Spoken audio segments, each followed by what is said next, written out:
All right, let's talk about a fun class. We're going to be talking about contingencies. What are they? Why would you want one? What do you do about them? Can you get rid of them? All of that fun stuff. And let me just see. All right. And I was considering um, doing a quiz at the beginning of this, but I decided to be less, I don't know, annoying. Is that the right word? But all right. I don't know why I can't see it live stream. All right. But I've decided not to today because I'm being kind-hearted. You'll see what I mean. I've got a few questions coming up for the group, and we'll see how you do. The document which I'm about to share just occurred to me. This is what I get from trying something new. Here, let me share this. All right, copy link. Anyone with the link, copy link. And I'm going to chat it. And somebody keep a copy of the link so that when people join, which they will do, we can you can share it for me. All right. So let's start off with what is a contingency? And the best way to explain a contingency, it's an if, or perhaps more appropriately, it's an as if, or an only if. That's probably better than as if. It's an only if. So I'm willing to buy your house, but only if it appraises. I'm willing to buy your house, but only if I can sell my house. I'm willing to buy your house, but only if I can get a loan. I'm willing to buy your house, but only if I can get insurance. I'm willing to buy the house, but only if the title is clear. I'm willing to buy the house, but only if the HOA documents aren't too scary. I'm willing to buy the house as long as the inspections and reports don't discourage me too much. It's an only if. Now, we're going to talk about some of the strategies a little bit about contingencies and what they are and what do they mean. If you've ever heard a discussion of buying real estate as a, fluctuation of price and terms. So price and terms are connected like a teeter-totter in that what the price and terms are about. First of all, terms, which oftentimes means contingency, really is talking about an allocation of risk. So it's possible for a buyer to buy a house and have no risk because they have every single contingency. However, another buyer who wants to buy the same property and offers less but doesn't have any contingencies might get it. So as you add contingencies, the price you have to offer may go up. As you reduce contingencies, the price may go down. It's an interplay of those two. Let me see if I can move this out of my way. Oh, whatever. So this part of the grid is from the residential purchase agreement. I'm sure you're all familiar with it. This is the basic group of contingencies. Is this all of them? The answer is no. No, it's not all of them. I have a list coming up. So this is a lot of them, but not all of them. But these are the main ones. Now you'll see that the first two, which are the big primary contingencies, have to do with loans and appraisal. Over on the right-hand side, you'll notice that you have the ability to, let me try this. You have the ability, oops, wrong one. Spotlight, how about that? All right. So you have the ability to remove the loan contingency and remove the appraisal contingency in the RPA. If you want to remove any other contingencies in the RPA, you're going to have to check that box, which is a contingency removal form, which we're going to look at later. So the loan contingency, by the way, is connected to the financing, which is on the previous page, where it says, I, want to get a loan and I don't want to pay more than this amount interest. I don't want to pay more than this in points. If you don't fill out that other section, then it's hard to understand what you're contingent on, right? Because the loan contingency could involve two things. One, you don't qualify for the loan if you're the buyer. Or two, it could mean that the buyer can't get a loan at the interest rate, points, and other terms that the buyer wants. If you don't fill in the previous page what the interest rate is and what points are in your loan, but you have a loan contingency, you're basically saying that no matter what interest rate and no matter how many points, if you can qualify, you're still obligated to buy the house. Just saying, if you want your loan contingency to be tied to a certain interest rate, you've got to put that in the previous section on financing. Appraisal, there's really two kinds of the appraisal contingency. First of all, appraisal and loan are not the same. Now you might be thinking, well, they won't give me the loan if it doesn't appraise. Not necessarily. Not necessarily, right? You might have some money that you could put in. So later, it makes it very clear in the purchase agreement that those are two different things. That if you qualify for the loan, but it doesn't appraise, that's not an out unless you have an appraisal contingency. Over here on the left is what's called the appraisal gap contingency. And the appraisal gap contingency is where you can say, if it doesn't appraise for at least this, I'm not going to buy it. So it doesn't have to appraise exactly for 1 million, but if it appraises for 1,980,000, I'll make up the difference, right? And you can write in a dollar amount if you pick that. Now, if you're really pre-approved, really pre-approved, and you've submitted the loan to underwriting, then the question is, why can't you remove the loan contingency? Well, would it be safer if you didn't? The answer is yes. But then think about, you're the seller and you have two offers and they're both $1 million and one has a loan contingency and one doesn't have a loan contingency. Which offer are you going to take? Probably the one without the loan contingency. Supposing the offer with the loan contingency is $1 million, the offer without the loan contingency is $980,000, $990,000. Which one are you going to take? Well, there are many sellers that would take the lower offer simply because it didn't have a loan contingency. Because they're thinking, well, you must feel like you can get a loan because you don't have a loan contingency. Removing the appraisal contingency is dangerous if you're not really sure that it's going to appraise for a certain amount. Really sure. And this is why it becomes important for you as a buyer's agent or a listing agent to pay attention to pending transactions that are in the area of the house that might close in time to be a comparable for the appraiser. Right? You want to pay attention to that, because if you happen to know that a property is about to close, it's very similar to the one you're offering on, and you know what its price is going to be, that gives you some evidence about the appraisal. Do you need 17 days for these two? The answer is probably not. Now, anything you can do to reduce the number of days of the contingency makes it sound better to the seller. How would you know how many days you're going to need for the loan contingency? You would ask the loan agent. How far along are we? When do you think we'll be in a position to remove the loan contingency?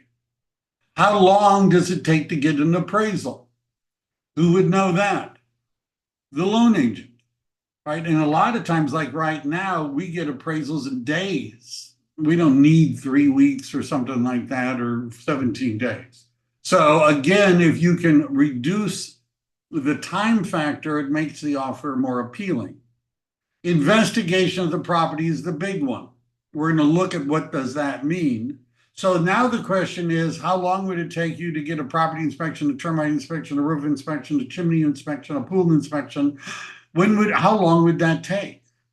right? If the seller doesn't have it or you don't like what the seller has given you, how long would it take? How would you know that? Well, you would find property inspectors, termite inspectors, pool inspectors, roof inspectors, chimney inspectors that are working in that area, and you would contact them and say, how long would it take me to get a termite inspection? Add a few days because they don't always produce the report right away. Again, if you can lower that number, your offer is going to look stronger. Informational access is oftentimes misunderstood, not by you guys, because I know you guys are, on it. But what sometimes happens is the buyer, the seller has a termite, a property, a roof, a chimney, etc. So the buyer makes an offer without an inspection contingency. And then the buyer says to the listing agent, we want to come in and we're going to have an engineer look at the property. We're, the foundation, we're going to have a contractor look, we're going to have another inspection done. We're going to do some measuring. And the listing agent says, no, you can't do that. You don't have an investigation contingency. You can't investigate anymore. Not true. The informational access, and usually we leave it at 17 days. Because the buyer might want to go in and measure things. Buyer's right to access the property for informational purposes is not a contingency, does not create cancellation rights, and applies even if contingencies are removed. You can still go in and measure and do stuff. Now, review of seller documents, you probably don't need 17 days to read them. The preliminary title report, same thing. Common interest disclosures, again, probably not 17 days. Review of leased or liened items, again, probably not 17 days. We oftentimes see written in here, except for informational access, 12 days. Again, you would, want to get an idea from whoever you're going to be hiring, how long it would take them. If the seller has all this stuff in advance, and there's multiple offers likely, the seller is going to be expecting that you check this box over here and remove some of these contingencies. If they've already given you a prelim, if they already have a TDS and SPQ, market conditions advisory, a statewide buyer and seller advisory, NHD, all that stuff, right? If they already have it in advance, they're not expecting you to take weeks to read it. In fact, they would want you to have read it before you made the offer. And then the big bad contingency sometimes is the sale of the buyer's property. And its default is not a contingency unless you check this box. We're going to talk about that later. So this is just a little bit of a overview for the main contingencies. The loan contingency allows the buyer to cancel if they're unable to secure the specified loan. It protects the buyer. If they don't get financing, they can get out. Buyers must demonstrate good faith in obtaining the loan. They have to actively seek financing. Well, what would not be good faith? Well, let's say you just don't turn over all the documents to the lender, so that the lender won't approve your loan, so you didn't get a loan, so you don't have to buy the house. Now, sometimes there's been listing agents that have demanded to see from the lender exactly why they didn't make the loan. And if the answer is because they wouldn't give us copies of their tax returns, they wouldn't turn over their bank statements, you have not made a good faith as a buyer to obtain the loan. It's essential, as I mentioned, to clearly state maximum interest rate in points. Because you're tying because let's say somebody said, well, I'll give you a hard money loan. I'll give you a hard money loan, 14% interest, but I'll do it. And I've had listing agents come back and say, we found a loan for you. Isn't that nice? 12% interest. Well, if you don't have a cap on the interest rate in the financing section, you qualify for a loan. And it's possible to lose your deposit if the buyer fails to obtain the loan and the contingency is not in place. We'll talk more about what that means later. Appraisal. Protects the buyer if the property's appraised value is lower than the purchase price. Now, those of you that are on my team that have heard me say this probably many times, I'm sorry, I'm going to say it again. But when I'm talking to a buyer, let's say there aren't multiple offers, and I'm talking to the buyer, what I would be saying to the buyer is, let's offer list price or better. But don't worry, we have a safety net. You're not going to overpay. And the reason you're not going to overpay because the lender who's putting in more money than you are is going to send an expert to go look at the property and see whether or not it's worth the amount that you're paying. And if it isn't, you don't have to buy the house. If it doesn't appraise, you don't have to buy, and or you could renegotiate the price in the middle of the transaction. Inspection contingency. This is one of the broadest contingencies. I have the exact wordings coming up in the contract, but the inspection contingency says that the buyer's acceptance of the condition of the property and any other matter affecting the property is a contingency of this agreement.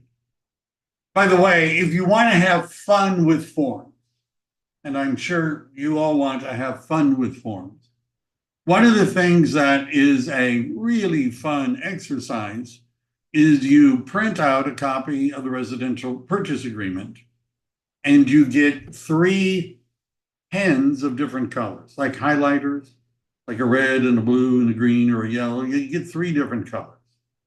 And one of the homework number 1 is you take out one of the colors, and what you're going to do is look through the residential purchase agreement. And what you're looking for is every place where it says contingency of this agreement. Every time you see this is a contingency, that you highlight that. Those are the contingencies. The other thing that you could do, and I've sort of done this in advance later in my handout, is you take a different color pen and now you're going through the contract and you're looking for the words seller shall. Seller shall. And you highlight them in a different color. And then you go back through the purchase agreement with a different highlighter color, and you're looking for all the words that say buyer shall. Contingency of the agreement, seller shall, buyer shall. And what you end up with is a very colorful purchase agreement where you can see where all the contingencies are and all of the contractual obligations of the buyer and the seller. Doesn't that sound like fun? So the broadest contingency is inspection. Buyer can inspect the property, structural integrity, pest infestations, environmental, it goes on and on and on. They can request repairs or cancel the agreement.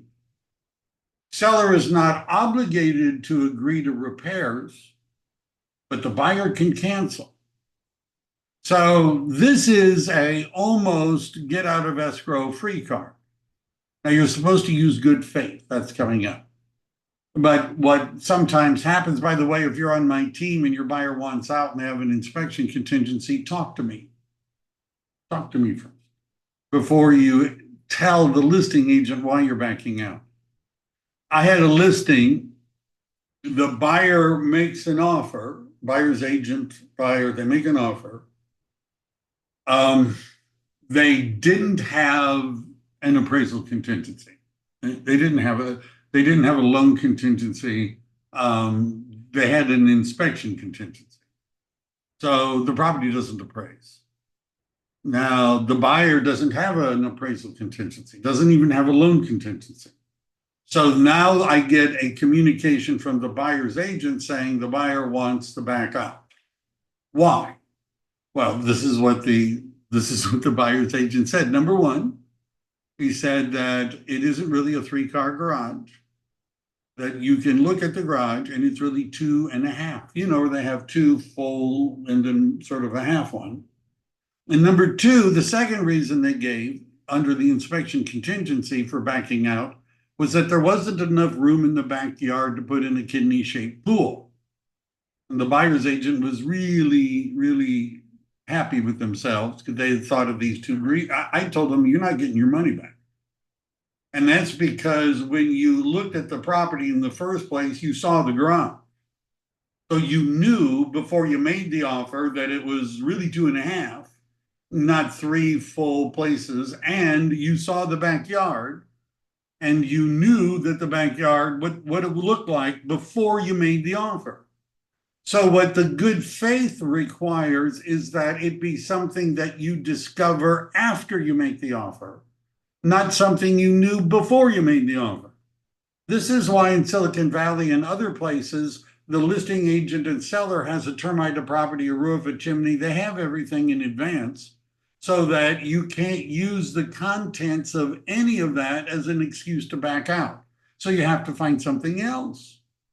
Like, oh, wow, we looked at the school rankings and, it was A minus and we want an A+ school. Oh, well, we looked at the crime statistics and somebody's stealing bicycles in the neighborhood and we don't want to lose our bicycle, right? You have to come up with something that is plausible. We drove by at night and there's a bunch of rough people at night and they were making a lot of noise. We don't want to, you have to come up with something that is plausible that isn't contained in the inspection report. If you knew in advance that it doesn't have enough room for a kidney-shaped pool, it's not acting in good faith if you then say, I want to back out. There's a question. Hey, Michael. So let's say if the disclosure says that there's an issue with the roof and the buyer requests a repair, will that be covered under this? Yeah, you can request, if you have an inspection contingency, the answer is yes. If you don't have an inspection contingency, the answer is no. I see. If the buyer is unsatisfied with the inspection results, they can request repairs. The seller is not obligated to do the repairs, but the buyer can cancel. Sure, but these can be the facts that are known before. If you knew it before, you don't have a reason. It's not a reason to back out. You're not backing out in good faith because you knew before you made the offer it had the problem. So now you're saying, I don't want to buy because I know it had, you knew it had that problem when you made the offer in the first place. So the repairs has to be done before you make the offer? No, what I'm saying is that if you have an inspection contingency and you already know that something is broken, you can't, it's not acting in good faith for you to say, well, that's broken, I want to cancel the contract. I'll say it plainly, the inspection contingency, you have to discover something that you didn't know when you made the offer. But using something you did know is not acting in good faith under the inspection contingency. I see. That's why we go to so much trouble to give people all the, inspection reports. Any other questions about that? There's a little bit more coming up. There's a new contingency called the insurance contingency. The buyer needs to evaluate the availability and cost of insurance. If you're writing an offer and you know the address of the property, which you would if you're writing the offer, you would want to have an insurance agent run that address and tell you whether or not they're going to make insurance. They'll give you insurance, homeowners insurance. If the buyer finds that it's unattainable or too expensive, they can cancel.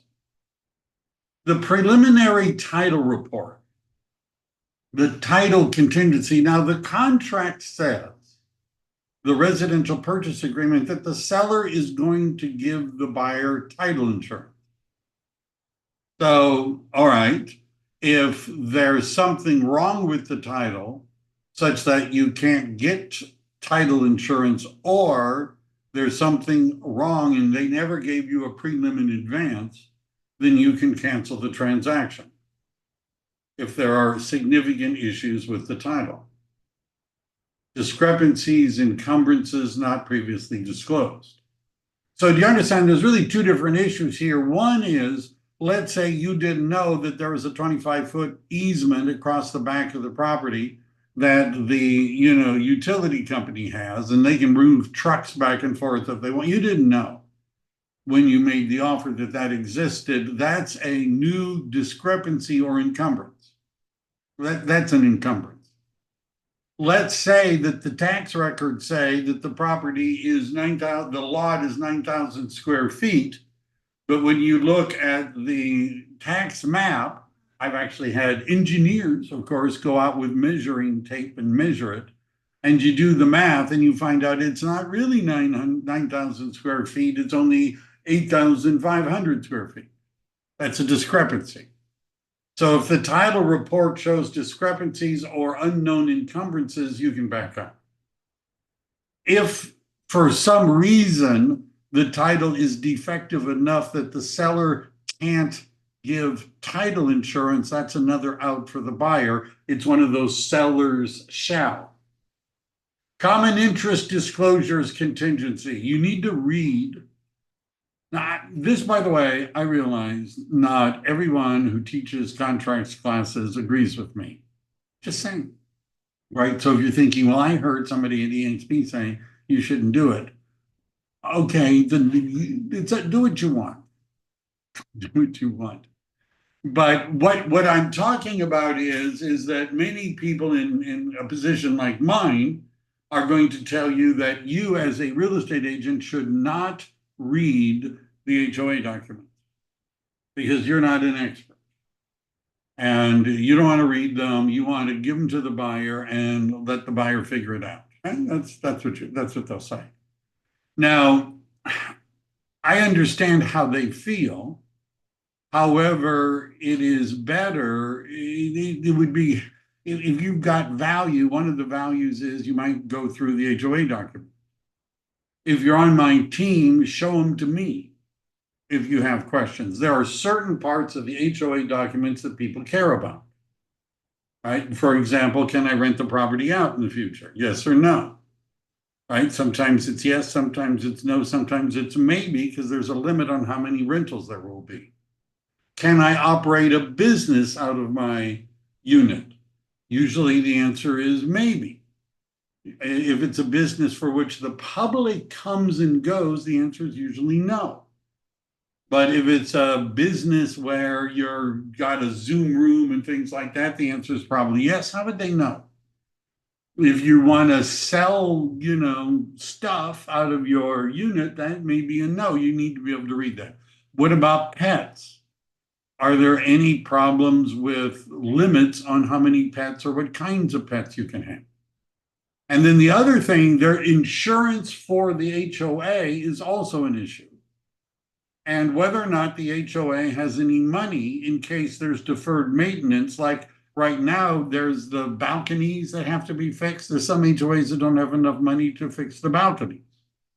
Now, in the HOA documents, there are meeting minutes, which may or may not be helpful. Right? There is a newsletter, which sometimes is more helpful, that you're given 2 years copies of to read. Somebody needs to read them. I've had cases where I sold the condo and the buyer moved in, and then the buyer's agent is calling me saying there's an $8,000 assessment. You didn't tell us. You didn't tell us. We're going to sue you. You didn't tell us. And I'm like, you got a copy of everything. What happened is you didn't read it as the agent. The buyers didn't read it. And now it's surprise, they owe $8,000. This isn't a case of us not telling you. This is a case of you not reading it and explaining it to your client. You didn't read it, they didn't read it. It's not my role as the listing agent isn't to go through and highlight stuff for you. It's to give it to you. Monica has a question. Thank you for bringing that up, Michael. Is that though the listing agent should know that because what he or she's selling though? Well, they should know it, but is it the listing agent's job to go through the HOA documents with a highlighter, mark everything that looks bad and show it to your client? No. Whose job would that be? Whose job would that be? The buyer agent and the buyer. Yeah. But if you ask the agent and say, is there any deferral, maintenance, or is there any special assessments, wouldn't the agent should know that? Should in the abstract, maybe. You're assuming that there's a legal obligation on the listing agent to read the HOA document and be able to answer questions about them. Mhm. See, that's not really true. Now, should the listing agent read the HO documents? Probably. Who would know about this? The owner should know. And in the disclosures, they are asked about any, you know of anything coming out, right? Any litigation, anything. And they are the ones that live there and have been sent the notices. Mhm. Sometimes the listing agent doesn't know, but the owner does. Got it. Anyhow, so I go through them and I have at times highlighted things and marked to the side where I wanted the buyer to initial that they saw it. Elena has it right. Hi, thank you, Michael. So because I'm new and I'm in San Diego, I'm curious, like when you're representing your buyers, do you read all this stuff before you send an offer? Maybe not all the HOA documents, but everything else, yes. Okay. Because we don't really have a lot of disclosures available to Right. us. It's better for you guys in a Yeah, way. it's easier this. It's easier in San Diego. Outside of Silicon Valley, you're more likely not to get a copy of all these stuff in advance, which Okay. gives me, I like sigh, oh, that's nice. It means there's an inspection contingency, which means you're going to have time to read and think. In Silicon Valley, you're signing off. It's much more critical that you read everything in advance because you're waiving rights. Okay, understood. Thank you. All right. Next question. Jessa? Yes? Mr. Singh? Michael Pine? One of you that's raised your hands. Yes, I am happy to ask. So, quick question for you. So, I have a deal where the buyer is considering waiving the inspection contingencies to expedite things. Would it be in my best interest to still get my own inspection and pay for it? No. Are Okay. you the listing agent? No, buyer side. Right. So the answer is no. First of all, the buyer is going to sign what's called a BIW, a buyer inspection waiver, which is going to tell them you really ought not to do this. And you, in writing, are going to tell us that you're waiving inspections. Okay. Sometimes, and I'd have to ask Raw whether or not EXP goes this far, but there's also what's called a buyer inspection elections, which lists every single inspection that you could possibly do. And we would say, no, no, no, no, no, no, no, no, no, no, no, no, and then have the buyer sign it. Okay. One of them is a more, but the buyer inspection waiver mentions things like termite and property inspections. We want them to do it in writing. Now, the only time I've ever gone and gotten my own inspections is when I'm the listing agent and I'm double ending the property. Okay. Because most of the issues involving dual agency are a undisclosed material fact. That's how you meet lawyers. Buyer moves in and then there's something that they didn't know about. So even if the seller, this doesn't happen often, but if the seller doesn't have a property termite and things like that, and the buyer says, I don't want to pay for them or get them, I've on a few occasions just got them myself and made the buyer sign it because I don't want to talk to lawyers afterwards about why didn't you, I mean, it just doesn't look good. But most of the time, no, so sometimes you have people that know what they're doing. I've sold properties that were tear downs where the buyer never even walked inside. There's no reason to get a termite report. Why? So we know how many termites are going to die when we bulldoze the building down. I mean, it all depends. If they don't want to do it, they don't have to. Okay, and the agency is eXp Realty of California Incorporated, Hey, and that's fine, hey. but it doesn't matter because I'm designated and not the only licensee, right? Right, but yeah, and technically, eXp Realty of Southern California and eXp Realty of California Inc. are technically two different brokers. Yeah, they're both California. They're both the listing So and that buying it doesn't, California. yeah, that doesn't really enter into this issue. Okay, Right, if the buyer doesn't want inspections, they don't have to get them, but they need to sign a document that says, we've told you you ought to get inspections and you've decided not to. okay, and that'll protect me if there's like something I should have seen or, Well, you know, you're only required to do a reasonably competent visual inspection of the property. right, See, this is why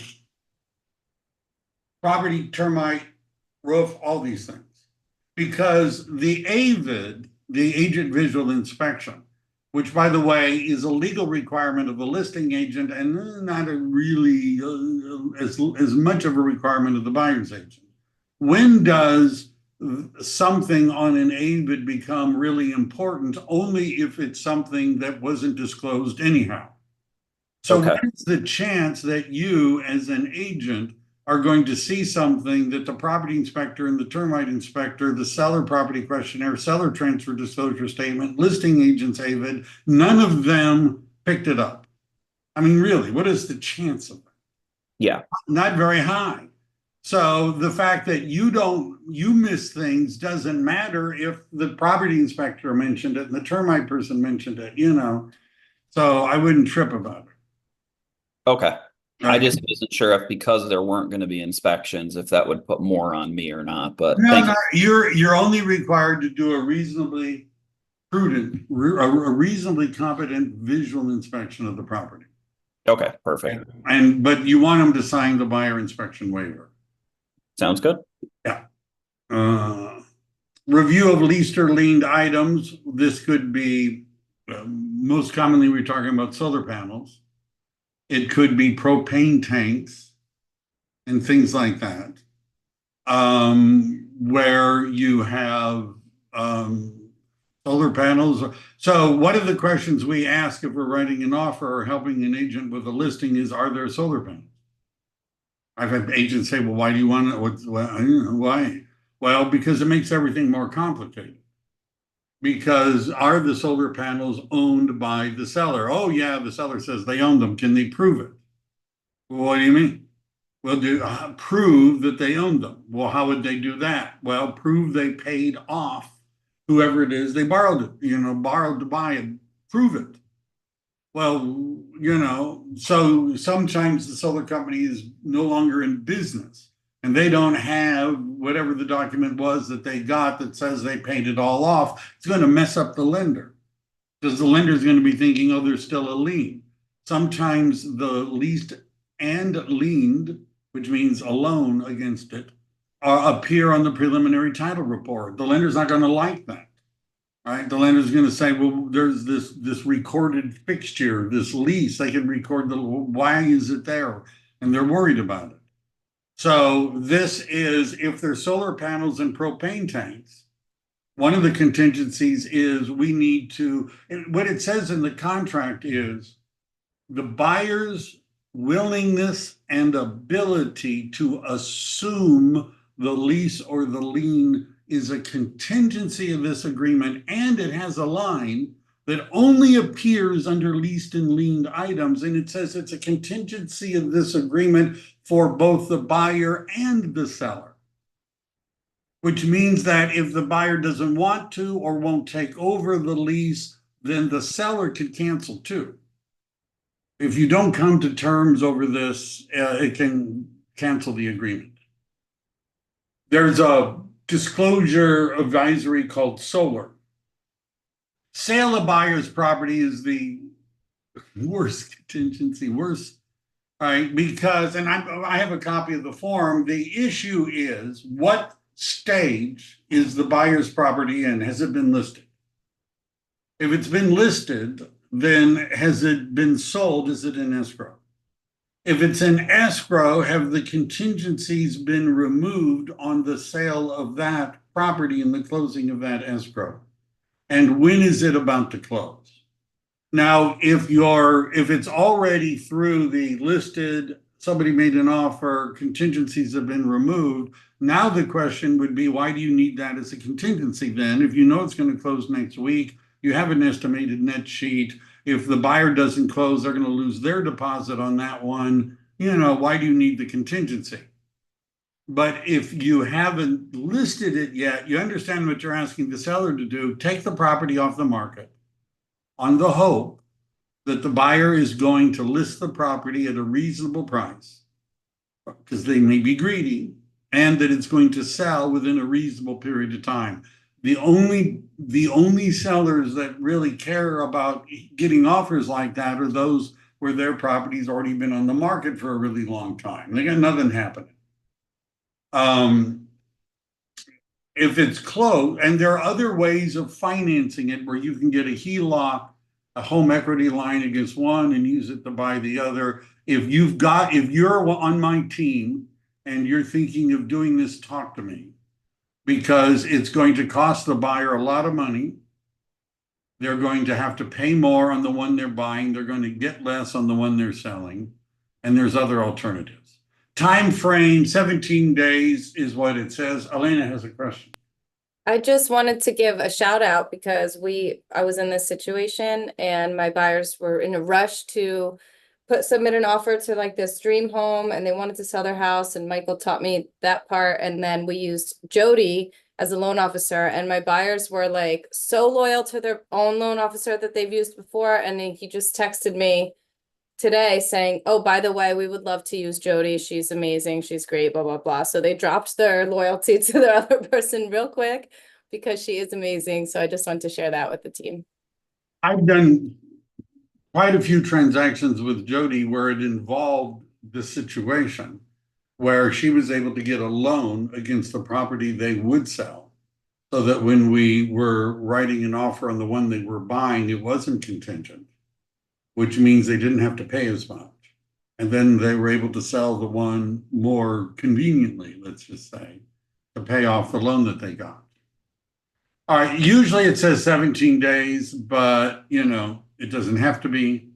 The buyer must remove contingencies in writing. This is called active removal.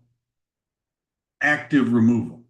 Passive removal is when it reaches 17 days or whatever the time period is, it's automatically removed. None of the California Association of Realtors contracts have active removal. It all is, passive removal, it's all active. It has to be done in writing.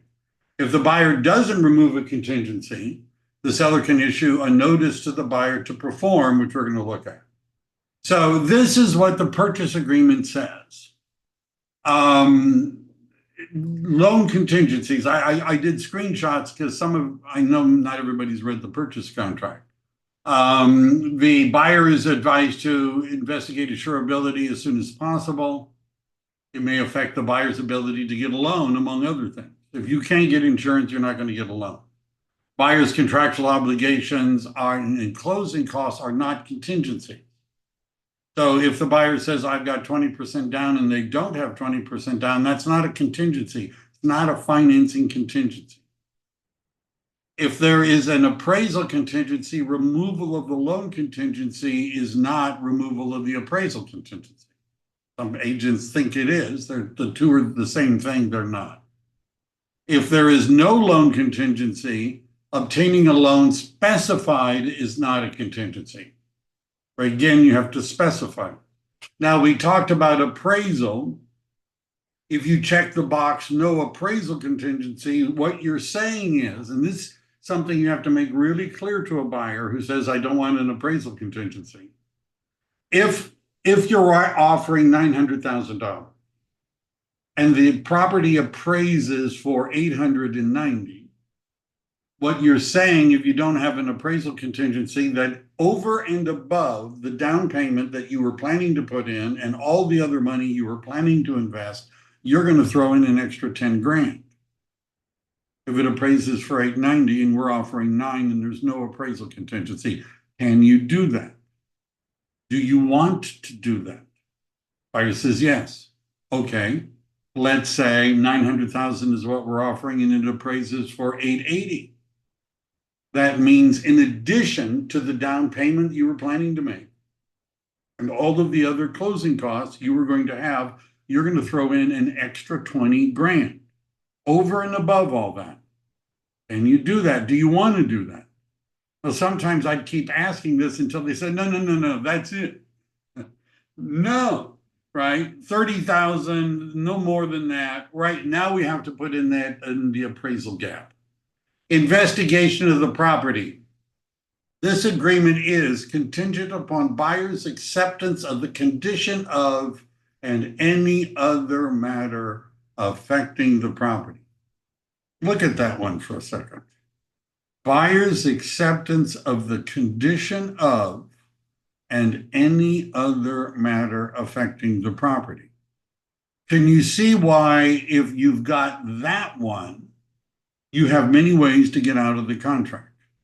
Yeah, many ways. Now, you have to be careful. If you're on my team, talk to me before you write something to the listing agent saying why you're backing out.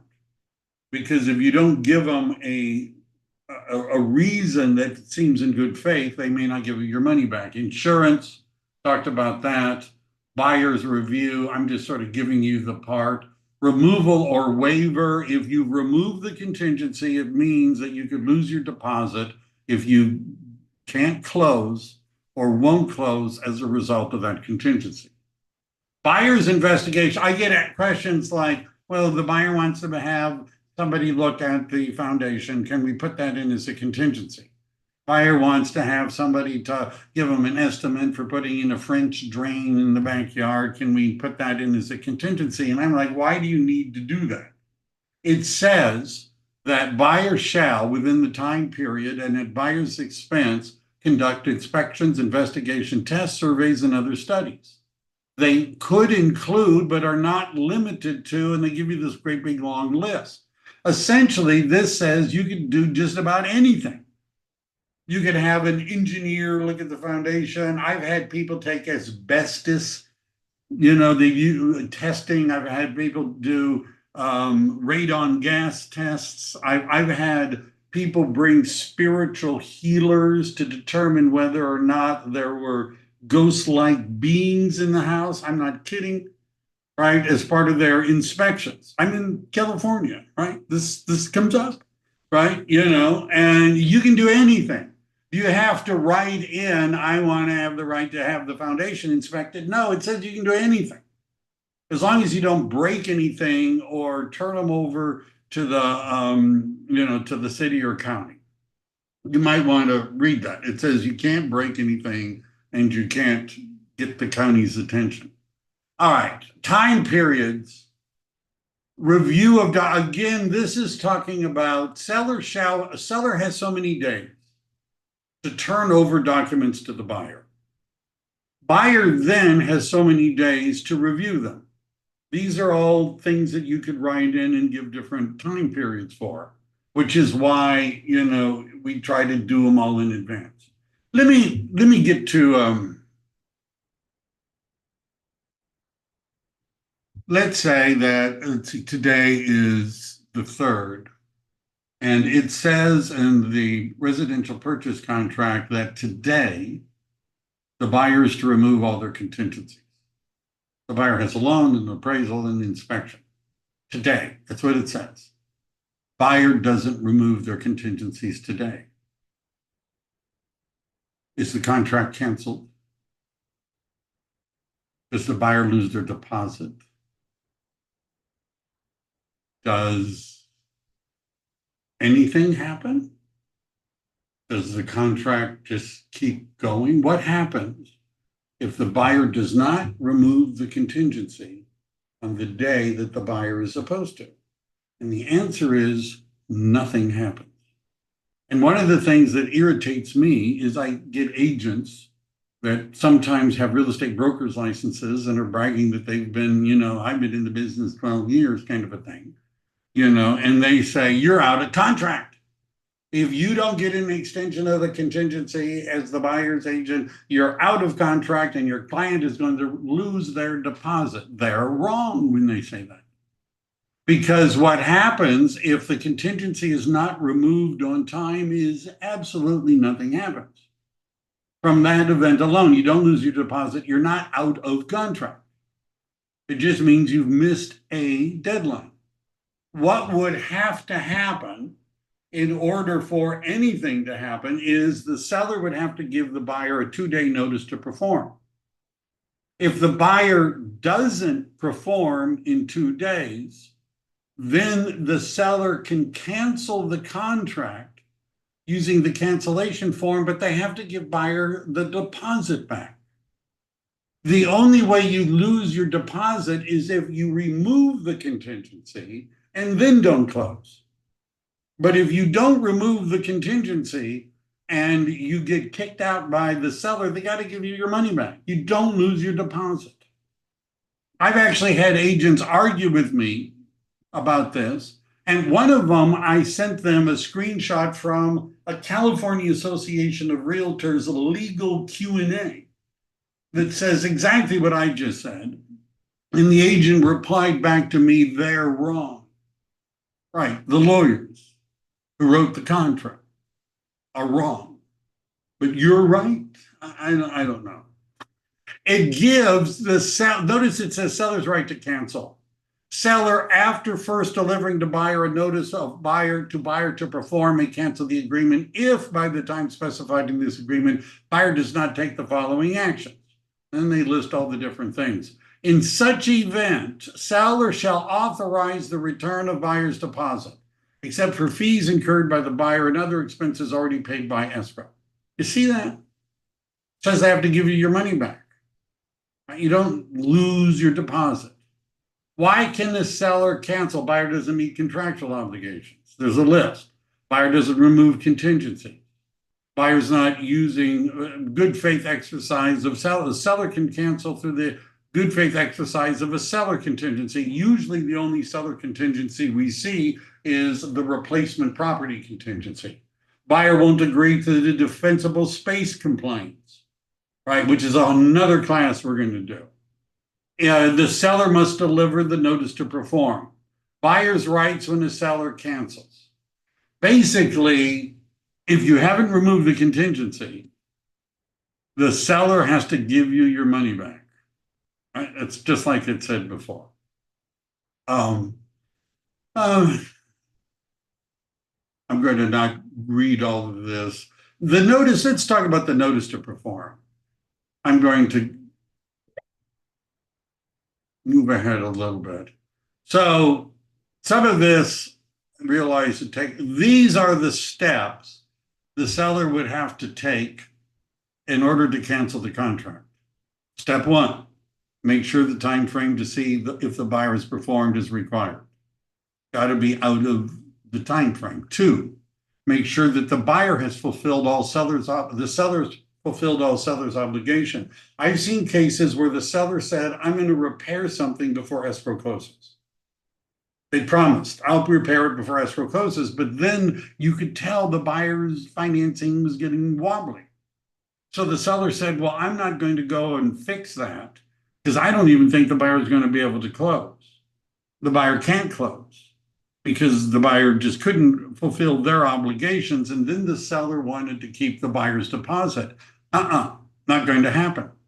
Why not? Well, the seller didn't fulfill the seller's obligation, which means that, you can't, it's not a one-way street. You can't say to the buyer, if you don't do what you're supposed to, I get to keep your deposit, but I don't have to do what I'm supposed to do. I'm just not going to do it. And then you don't get to keep the deposit. The notice of the buyer to perform has to be filled out, or DCE is the demand to close escrow. And then it has to be delivered and personally received by the buyer or the buyer's agent.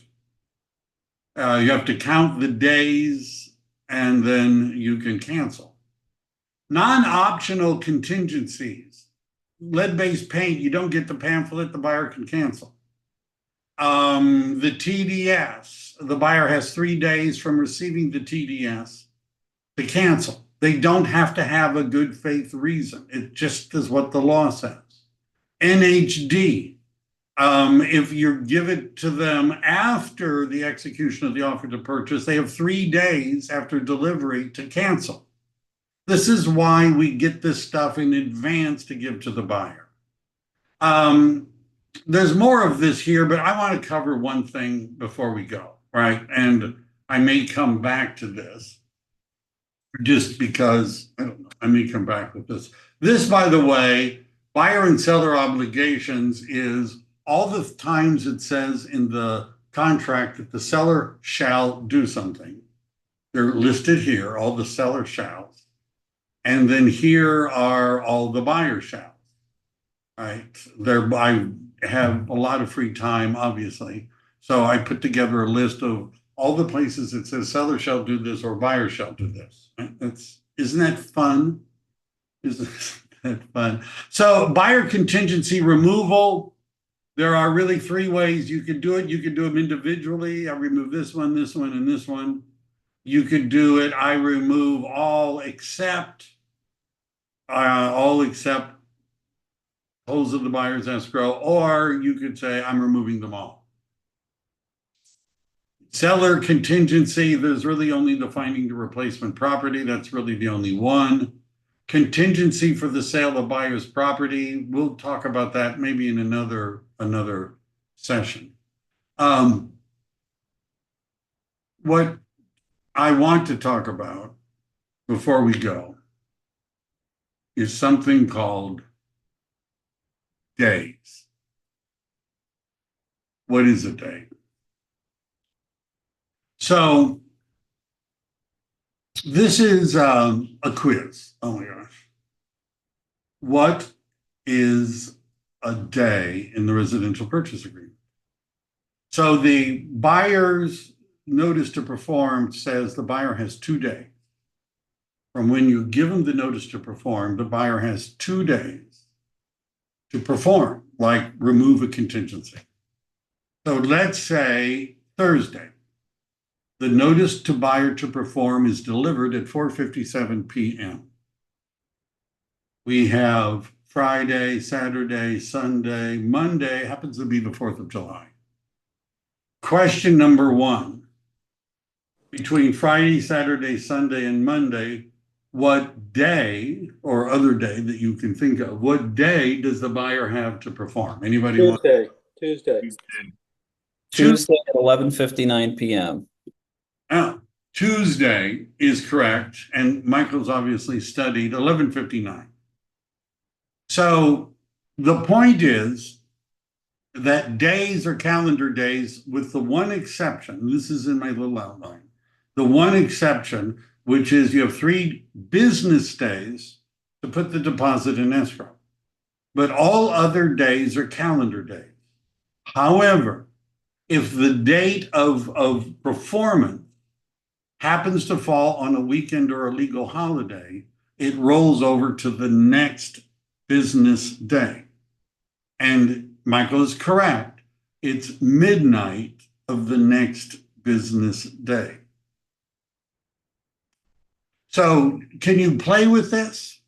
So for example, if your contingency removal period is on Thursday or Friday, and if you don't do it, and then the seller gives you the notice to perform, we're talking Monday, assuming Monday isn't a holiday.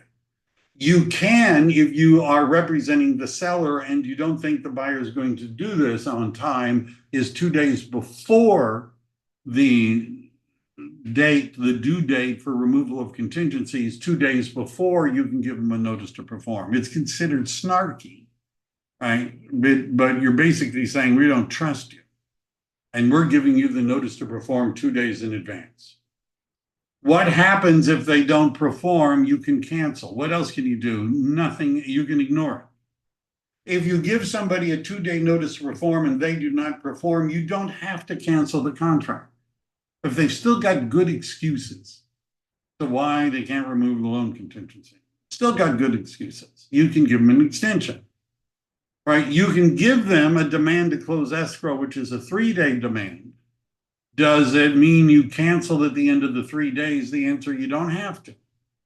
But if you don't do the notice to perform and or the demand to close escrow, then you don't have a legal right at that time from the seller's point of view to cancel the contract. You do it to give the seller the legal right to cancel the contract. All right. It looks like there's a lot of chat, but I didn't get, let me just see. Thank you. The thing that scares me most is the buyers released all the contingencies. Almost any house in contract and figure out something that wasn't disclosed. Lots of things scare me, so I don't know. All right, that's enough for today. I'm going to do some more fun with forms. I'm going to go through some of the specific ones and some of the addendums and things like that. It's good to know.